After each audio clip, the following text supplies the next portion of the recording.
Bem-vindos a mais um podcast da Rede Energia, a sua escola prática para o mercado. Eu sou a Fabiola Sena, uma das hosts desse podcast e cofundadora da Rede Energia. Hoje nós vamos conversar sobre regulação da transmissão com a Natália Adas, que é sócia na Regi. Mas antes de passar a palavra para a Nath se apresentar, a gente vai passar algumas informações sobre a nossa escola.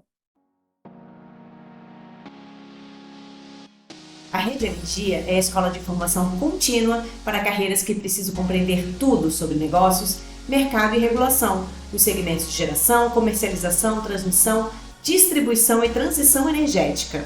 A Rede possui 3 produtos de capacitação: cursos in company, cursos avulsos com experts no mercado e a assinatura anual, nossa principal capacitação.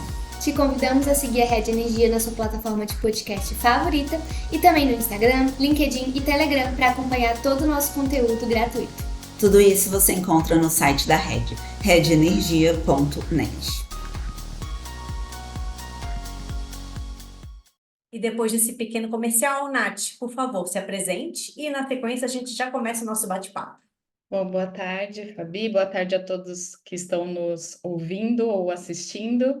É um prazer novamente estar aqui com a Rede Energia.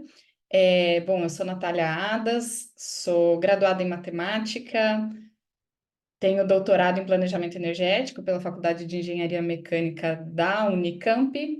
Atualmente sou sócia da Regi Consultoria, uma consultoria especializada em regulação dos serviços de energia elétrica.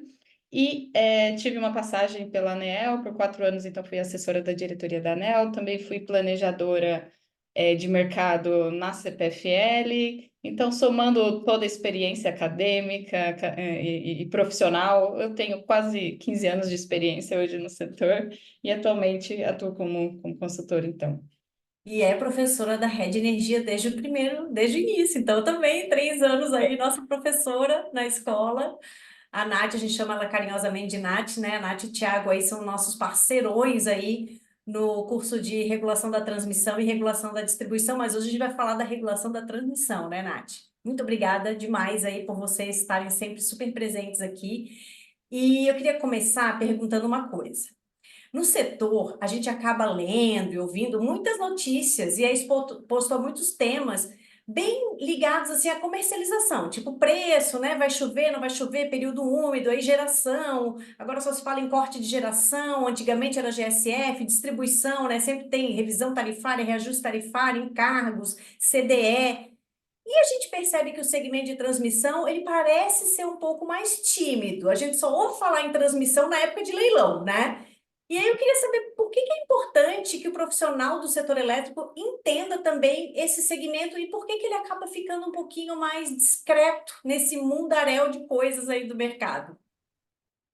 Perfeito, Fabi. De fato, a gente tem essa percepção que é um segmento mais tímido, mas isso não significa que não tem muitos problemas, muitos riscos envolvidos e também, por consequência, muitos temas super importantes aí para ser discutido, né? Assim como na atividade de distribuição de energia, o segmento da transmissão, ele é um monopólio natural, né? A gente tem aí um modelo de competição pela entrada no mercado, por isso os leilões, mas por ter essa característica de ser um monopólio, requer uma regulação técnica e econômica bastante criteriosa, né? Para que se garanta aí que todo o serviço seja prestado de forma adequada e com qualidade. E como como toda atividade econômica, né, assim como toda atividade econômica, a gente tem esses riscos associados na sua implantação, na sua operação e manutenção, mas também a gente tem muita oportunidade nesse segmento, né? Então, hoje, de fato, a expansão de transmissão, ela tem um papel fundamental na evolução da rede elétrica nacional. Então, ela não só garante o acesso aí de todos os consumidores à energia elétrica que é gerada, por exemplo, distante dos grandes centros de consumo, né? Mas o segmento de transmissão também visa assegurar aí a continuidade, segurança e flexibilidade desse fornecimento de energia para suprir o sistema como um todo, né? E hoje, por exemplo, por conta das incidências climáticas recentes que afetaram São Paulo, Rio Grande do Sul, a gente ouve muito falar no setor sobre redes resilientes e flexíveis, né?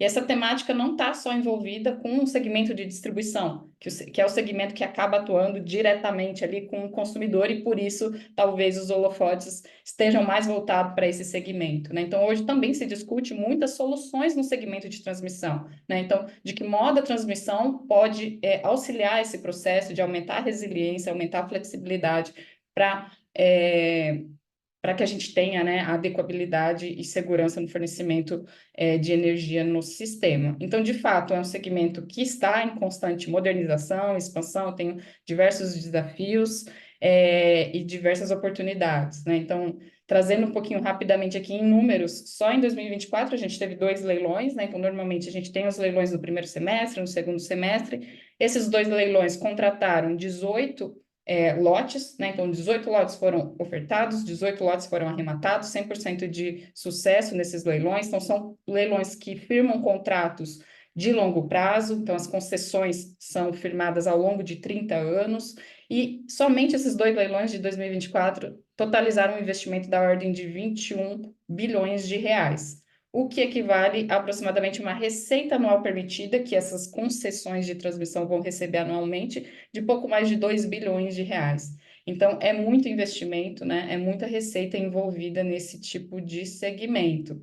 E aí, um panorama geral, hoje, somando todos os contratos de concessão, a gente tem mais de 350 contratos vigentes no setor elétrico, né? E aí esses contratos, Fabi, são distribuídos em diversos grupos e investidores, né? Então, a gente não tem uma sistematização similar do que a gente observa no segmento da distribuição, que é contratos concentrados em grandes grupos, né? A gente tem uma pulverização bastante interessante no segmento de transmissão, o que novamente reforça aí a importância da regulação desse segmento. Legal, foi bem bom você ter trazido esses números, porque eu ouvi falar nesse último leilão que teve, que foi um leilão de mais ou menos 3 bi de RAP, né? E aí eu vi o pessoal falando, não, foi um leilão pequeno, né? Então, assim, o pessoal fala, não, foi um leilãozinho, né? Um leilão pequeno com lote gigante, né? Com, enfim, um investimento gigantesco, e no final das contas, é isso, né? A gente está falando sobre muito recurso, muito investimento, capital intensivo e contratos de longo prazo com essa receita que é regulada, né? Então, a minha pergunta na sequência é justamente essa. Fala-se muito até que a transmissão é a renda fixa do setor elétrico, né? Então, assim, a gente sabe que a regulação econômica é uma questão super importante nesse setor de transmissão, né? Mas, assim, quais são os principais desafios, oportunidades que o fato de ser um segmento extremamente regulado traz para esse investidor, né? Pode trazer até alguns exemplos que você puder mostrar para a gente? Claro. Eu acho que assim, a discussão, o principal risco associado ali relacionado a esse tipo de empreendimento, sem dúvida, é a implantação desses projetos, né? Então, de fato, a gente tem essa percepção, é uma receita fixa, né? A partir do momento que ele entra em operação, mas né, os maiores riscos estão associados, de fato, na fase de implantação, né? Onde a gente tem diversas questões relacionadas ao meio ambiente, a licenças ambientais que são necessárias, né? Taxas de servidão, etc. A gente tem essas questões que sempre, né, é de fato um grande desafio na implantação desses projetos. Além, obviamente, de questões relacionadas à qualidade, disponibilidade na prestação desse serviço, né? Então, isso constantemente sempre é um desafio ali para que o concessionário, né, ofereça esse serviço com a máxima qualidade possível. Agora, como já olhando um pouquinho mais à frente, no curto, médio prazo, né, eu acho que uma discussão que está bastante em voga hoje, que eu acho que vai ser um dos principais desafios do âmbito da regulação econômica, é as discussões relacionadas à renovação ou relicitação desses ativos. No final de 2022, Fabi, foi publicado o decreto 11.314, com algumas diretrizes já para a licitação e prorrogação das concessões de transmissão que tiverem próximo ali do seu fim de vigência. Então, já a partir do ano que vem, de 2025, alguns contratos de concessão que foram licitados já vão começar a chegar no seu termo final, né? Então, já vão ter passado pelos seus 30 anos de concessão.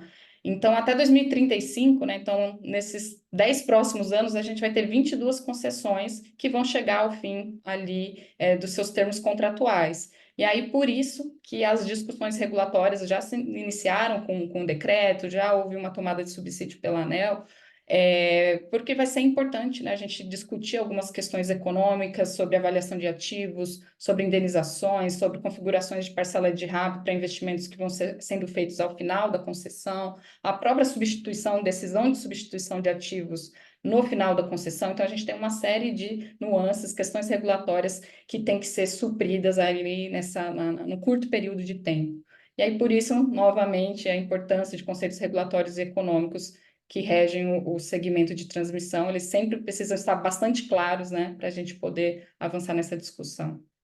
Interessante, você fala assim dos ativos não amortizados, né? Isso, né? Imagino que deve ter uma discussão grande, né? Porque você vai atualizando e aí, esse valor residual, né? O quão antigo, quão amortizado, depreciado tá esse ativo, né? Então, isso realmente precisa ser tudo ali na ponta do lápis para ficar tudo bem certinho, né?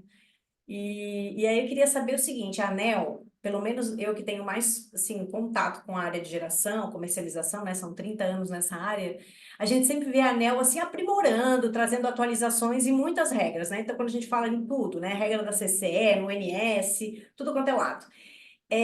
No caso da transmissão, essas atualizações, isso também existe no setor de transmissão? Isso é comum a ANEEL trazer aprimoramentos regulatórios? E se caso seja comum, você pode trazer alguma coisa recente, algum caso recente disso que tenha acontecido? Sim, isso acontece bastante na transmissão também, tá, Fabi? Inclusive, a gente tem, muitas vezes, a gente tem essa perspectiva de que o regulamento, né, ela tem que ser o mais genérico possível e casos concretos são trabalhados no âmbito da discricionariedade técnica da ANEEL. Então, nos processos de revisão e reajustes tarifários das transmissoras, esse tipo de aplicação de regulamentação genérica acontece muito. Então, assim, frequentemente, a gente pode não ter alteração de regras e procedimentos de caráter geral, mas constantemente a ANEEL, no âmbito dessa discricionariedade técnica dela, ela aprimora metodologias, formas de cálculo de algum parâmetro econômico que está relacionado nos processos de revisão, por exemplo. Então, o que me vem à cabeça agora, por exemplo, agora em 2024, a gente teve o processamento de uma série de revisões tarifárias de algumas concessionárias, e aí a gente teve um aprimoramento de cálculo da taxa referencial de mercado, que a gente chama de TRM. Então, no objetivo que não é explorar o que é TRM, mas basicamente toda concessão a gente parte da premissa que tem um investimento associado, e para que a ANEEL possa calcular qual que vai ser a receita anual permitida, a RAP, que vai ser devida para a concessionária, para remunerar aquele investimento, né, a gente tem alguns parâmetros econômicos que são aplicados sobre essa parcela de investimento. Então, a remuneração pelo capital investido pela concessionária pode utilizar parâmetros econômicos como a TJLP ou a TRM, essa taxa referencial de mercado, que utiliza como fonte de dados ali as notas do Tesouro, por exemplo.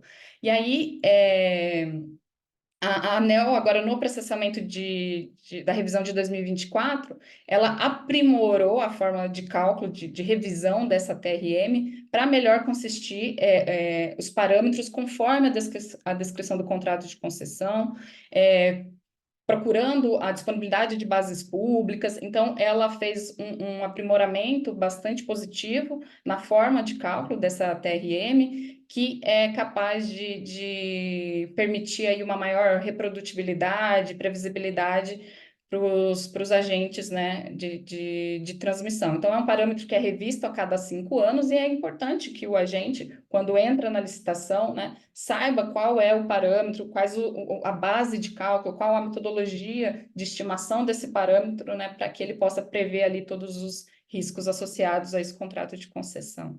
Nath, agora eu fiquei curiosa, pergunta off-topic, é que essa TRM é igual para todas as concessões ou cada uma tem a sua? Essa é uma pergunta bastante interessante. Então, assim, cada leilão pode ter a sua, porque ela é baseada em janelas temporais, né? Então, tem ali uma fotografia de rendimentos do título de tesouro a cada 5 anos. Então, a TRM do primeiro semestre pode ser distinta da TRM do segundo semestre. Só que eu tenho várias particularidades, assim, nem todos os contratos de concessão aplicam a TRM. Então, eu tenho contratos que são exclusivamente valorados pela TJLP. Os novos contratos de concessão estão saindo valorados exclusivamente a TRM. Só que eu tenho um mix de um grupo de contratos que utilizam um mix de TRM e TJLP. Então, a gente tem regulação econômica para todos os gostos no segmento de transmissão. Ou seja, quem quer entender tem que fazer o curso. Agora vem a minha próxima pergunta. Eu quero saber o seguinte: o nosso curso aí de regulação da transmissão vai acontecer mês que vem, né?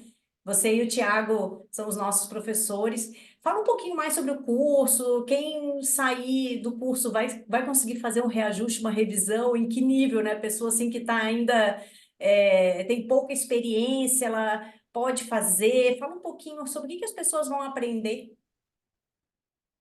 O objetivo do curso, Fabi, de fato, é capacitar o aluno para que ele saia com todas as condições práticas e teóricas para processar reajustes, revisões e, ao menos, entender os conceitos que estão relacionados nesse mundo de transmissão, tá? Então, é um curso que a gente procura seguir uma linha de crescimento conceitual mesmo, então a gente traz ali desde aspectos básicos, né? Então, o que é uma concessão de transmissão, qual que é o modelo regulatório aplicado para a concessão de transmissão, o que está disposto nos contratos, as cláusulas de reequilíbrio, de riscos, responsabilidades, como são classificadas as instalações, então a gente traz essa perspectiva técnica, né? Então hoje a gente tem ativos de rede básica, ativos que a gente chama de DIT, rede básica de fronteira, né? Então são todas as sopas de letrinhas que tem aí comumente no nosso setor, que no segmento de transmissão não seria diferente. Então a gente traz essa linha, né, de conceitual para que o aluno, desde um nível mais iniciante, né, que não tem tanta familiaridade com os conceitos, até alunos que já possuem um conhecimento, que já trabalham na área, porque a gente traz essas atualizações que eu mencionei, por exemplo, da TRM, né? Então, todo aspecto da regulação econômica, como é que se configura a revisão da RAP de concessionária licitada, de concessionária autorizada, que são duas dinâmicas completamente distintas. No âmbito das licitadas, eu tenho esses grupos de regulação econômica também, com algumas nuances que distinguem entre elas, né? Então, a gente traz todas essas particularidades e atualizações que vão tendo ao longo do tempo, né? E aí, além da regulação econômica, desses conceitos básicos, a gente traz também alguma pitada de regulação técnica, que é associada à qualidade, né? Técnica e econômica, né? Porque todos os parâmetros também de qualidade têm as suas implicações econômico-financeiras, né? Então, eu tenho parcelas variáveis que são aplicadas diante de alguma indisponibilidade do sistema, parcela variável por atraso, né? Que é o principal risco que eu mencionei no início da nossa conversa, né? Então, toda vez que o empreendimento atrasa, então ele não só não recebe a sua receita, mas também ele está sujeito à aplicação de parcelas variáveis por atraso, e classificação de reforços e melhorias, também um pouco dos aspectos de regulação técnica também a gente traz nesse nosso curso. Estava aqui tentando resgatar a data do curso, porque nós estamos aqui gravando em outubro de 2024 esse podcast.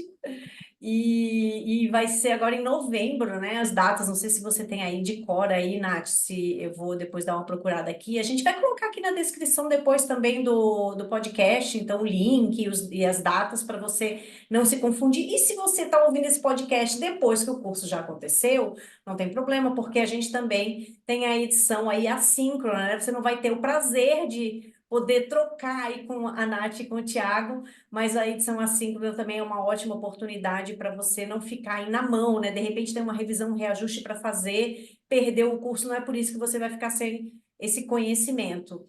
Nath, Eu ia perguntar justamente do público-alvo, legal, então qualquer pessoa pode, eu acho que isso é bem bacana, porque realmente não requer nenhum conhecimento prévio, né? O fato de vocês realmente irem fazendo essa espiral do conhecimento, né? Acho que é muito legal. E outra coisa que eu ia perguntar, vocês vão ter algum estudo de caso, vocês fazem? Como é que vai funcionar a dinâmica metodológica? Sim, então, assim, à medida que a gente avança nos conceitos, Fabi, a gente sempre tem esse cuidado de trazer exemplos práticos, tá? Então, desde aspectos de contrato, então vamos olhar para o contrato, ver a disposição que o contrato traz. Ah, estou falando de PVA, PVI, que depende da discricionariedade técnica da ANEEL. A gente traz exemplos de decisões recentes da diretoria colegiada, né, para as nossas oficinas de estudo de caso. Vamos olhar como é processado um reajuste, uma revisão, quais os principais embates, quais as principais problemáticas, né? Então, além disso, né, é por isso que eu falei da importância também da gente ter um mix de alunos. Eu tenho alunos que, às vezes, já trabalham, já têm diversos problemas do dia a dia, eles trazem para a aula também, a gente discute, né? Então, a gente tem aí o exemplo prático, ao vivo mesmo, Fabi. Muito legal. Nath, o nosso bate-papo chegou ao fim. Queria te agradecer demais. Foi rapidinho, porque a Nath também está com uma agenda super lotada. Volte sempre que você quiser, a gente tem que gravar mais podcast, porque é gostoso, né? Esse bate-papo aqui também é bom, porque eu aprendo pra caramba. Queria deixar um espaço final aqui para você deixar um recado para os nossos ouvintes. Ótimo, gostaria de agradecer mais uma vez, Fabi. Você sabe que com vocês eu topo todo e qualquer tipo de conversa. Bom, já acabei de resgatar aqui, o nosso curso se inicia em 19 de novembro, é uma terça-feira, né? Então, aí, demais informações e as demais datas vocês podem acessar aí no site da Rede. E como mensagem final é reforçar, né, que o público-alvo desse curso é todos os profissionais interessados que atuam ou não nesse segmento, né? É uma oportunidade não só para aprender do zero, mas também para se atualizar, né? Então, é um segmento que está em constante crescimento, está em constante pulverização, atualização regulatória, né? E eu acho que todo mundo tem muito a aprender e também contribuir, né? Então, a gente adora também quando o aluno traz os problemas práticos para a aula para a gente discutir e deixar aí a nossa aula um pouco mais dinâmica. E Que é isso, legal. obrigada, Fabi. Muito bom, obrigada demais, Nath. É aquilo, né? Sem transmissão não há transição. Fala-se muito em transição energética, mas é isso, você precisa, a transmissão ela tem um papel importantíssimo e vai ganhar cada vez mais importância, né? Então, assim, não é só construir a linha, depois o regulatório vai tocar ali todos os problemas das linhas durante 30 anos, então tem que realmente entender bem ali como que o ativo funciona do ponto de vista de regulação, né? Muito bom. Não vou perder esse curso, hein? Dessa vez eu vou fazer com vocês. Bem-vinda. E antes de me despedir, vou deixar aquele recadinho final. Se você gostou desse episódio, não deixe de ouvir os outros. E para deixar as sócias da Rede Energia feliz, deixa aqui o seu joinha, os seus 5 estrelas aqui no nosso podcast. E até a próxima. Tchau! Este foi mais um episódio do Redcast, que também está disponível no YouTube e na plataforma da Rede Energia. Acompanhe o Redcast na sua plataforma favorita e receba uma notificação sempre que adicionarmos um novo episódio. Se você gostou desse episódio, não esqueça de compartilhar e deixar um comentário ou avaliação. Até a próxima!